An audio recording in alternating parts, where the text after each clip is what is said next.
Ya, salam sejahtera untuk kita semua. Shalom.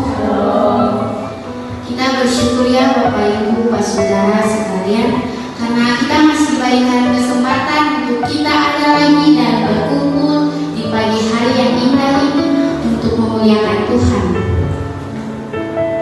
Banyak suka duka yang kita alami, tetapi kita masih sempatkan diri untuk waktu Tuhan. Dan oleh sebab itu firman Tuhan yang akan kita bahas bersama di saat ini terdapat dalam kitab Yesaya 1 ayat 10 sampai 20 dengan tema menghidupi ibadah yang sejati. Jemaat yang diberkati dalam Tuhan kita Yesus Kristus, beta punya sebuah ilustrasi untuk membawa kita pada khotbah ini. Bayangkan sebuah bangunan megah, namun pondasinya rapuh. Itulah gambaran ibadah yang hanya tampak dari luar saja. Yesaya dalam Yesaya 1 ayat 10 sampai 20 menggambarkan umat Israel seperti itu. Kitab Yesaya pasal 1 ayat 10 sampai 20 merupakan bagian dari kitab Yesaya yang secara tradisional diyakini dan ditulis oleh Nabi Yesaya sendiri, di mana kitab ini ditunjukkan terutama kepada bangsa Israel, khususnya kerajaan Yehuda pada masa pemerintahan Raja-Raja Ahaz dan Hizkia sekitar abad ke-8 sebelum Masehi. Dan konteksnya pada saat itu adalah periode kemerosotan moral dan spiritual yang parah di Yehuda. Bangsa Israel, meskipun secara nominal taat beribadah, telah melupakan esensi perjanjian mereka dengan Allah dan tenggelam dalam ketidakadilan sosial dan ritual keagamaan yang kosong. Yesaya sebagai nabi Allah, dia diutus untuk menyampaikan pesan Allah yang keras namun penuh kasih, menyerukan pertobatan dan pembaharuan hidup. Jadi Bapak Ibu Saudara-saudari, kitab Yesaya pasal 1 ayat 10 sampai 20 ini merupakan teguran keras namun penuh kasih dari Allah kepada bangsa Israel yang secara lahiriah taat beribadah namun batin mereka jauh dari Tuhan. Mereka sibuk dengan ritual keagamaan, mempersembahkan korban, namun tangan mereka penuh dengan ketidakadilan dan penindasan.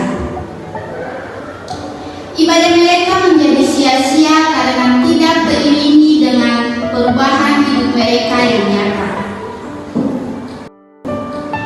Di sini Yesaya menekankan bahwa Allah menginginkan lebih dari sekedar formalitas ritual.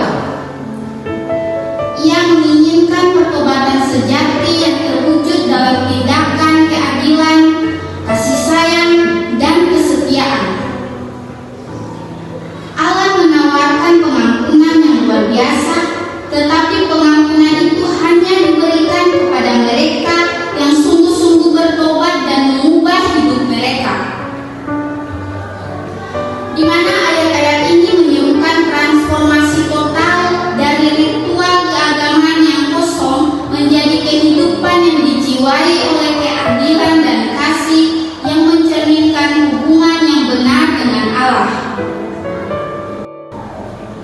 Ibadah sejati dalam bahasa Yunani adalah logike lateria, yang berarti ibadah yang logis atau ibadah yang pantas.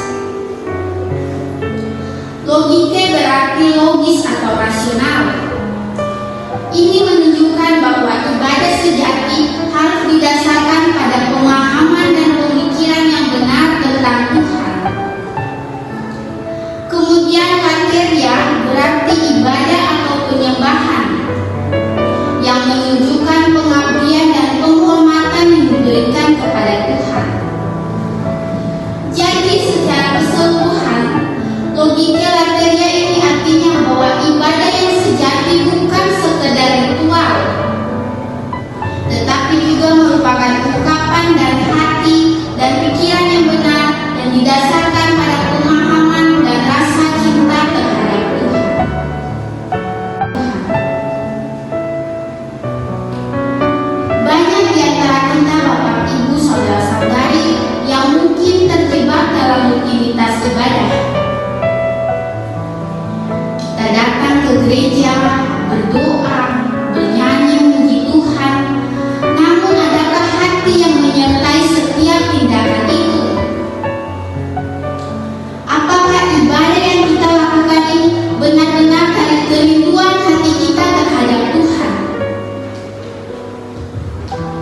Ibadah sejati bukanlah sekedar ritual peribadahan, bukan hanya sekedar berapa kali kita berlutut dan berapa lama kita berdoa. Tetapi ibadah sejati adalah persembahan hidup kita yang utuh kepada Tuhan, yang dimana itu adalah ekspresi rasa syukur kita atas segala berkat yang kita terima dan pengakuan akan kasih dan kuasanya dalam hidup kita. Kalau ada yang datang di ibadah unit 2 minggu yang lalu, atau punya ibadah tuh akan tema sama dengan apa yang kita bawa, menghidupi ibadah sejati. Lalu ada kaitan dengan PKJ nomor 264, apalah arti ibadahmu kepada Tuhan. Di situ terdapat liriknya, dikatakan bahwa ibadah sejati jadikanlah persembahan. Ibadah sejati kasihilah sesamamu. Namun kasih dan persembahan itu tidak hanya berhenti di gereja atau ruangan ibadah lainnya, ia harus terwujud dalam kehidupan kita sehari-hari. Yang pertama, dalam kehidupan pribadi.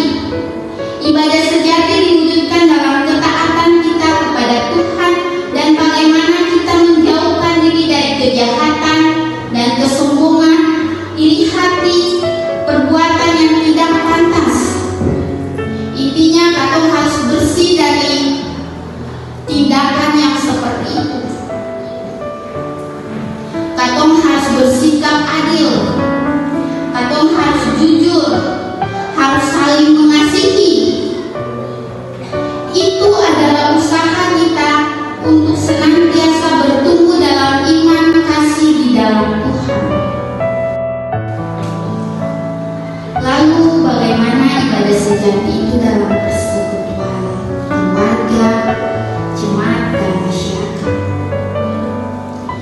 Dalam keluarga, ibadah sejati diwujudkan dalam kasih sayang, saling menghormati, dan saling memberikan dukungan antar anggota keluarga. Kita harus membangun komunikasi yang sehat dan memelihara keharmonisan. Kemudian dalam jemaat dan masyarakat, ibadah sejati diwujudkan dalam kepedulian kita terhadap sesama, saling mengasihi, saling mendukung, dan mendoakan. Melayani sesama anggota jemaat dengan rasa tanggung jawab dan tulus. Kita harus saling tolong-menolong, menolong orang-orang yang membutuhkan dan memperjuangkan hak-hak orang lemah. Kalau pada ayat yang ke-15 sampai 17 kita lihat sama-sama, itu berarti bahwa jangan cuma carita. Itu berarti bahwa jangan cuma berkebaktian. Itu berarti bahwa jangan cuma tahu menyanyi sah, tahu sembahyang sah dari pagi sampai dapat pagi. Ayat ke-15 sampai 17 Bapak Ibu Saudara-saudari, dia mau mengatakan bahwa katong harus buka katong mata lalu lihat di sekeliling katong.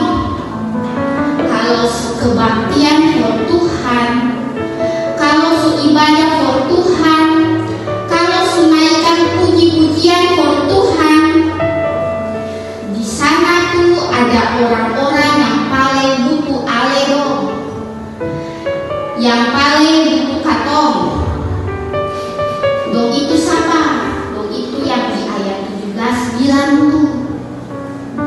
Dong itu janda, dong itu duda, dong itu anak-anak yatim piatu, dong itu seng ada pun apa-apa, dong itu ada sakit. Tuhan seng butuh kata kasihan, tapi kadang-kadang katong tambah deh satu kata, sio kasihannya. Labe-labe katong tambah satu huruf lain. atau di belakang si kasihan ini.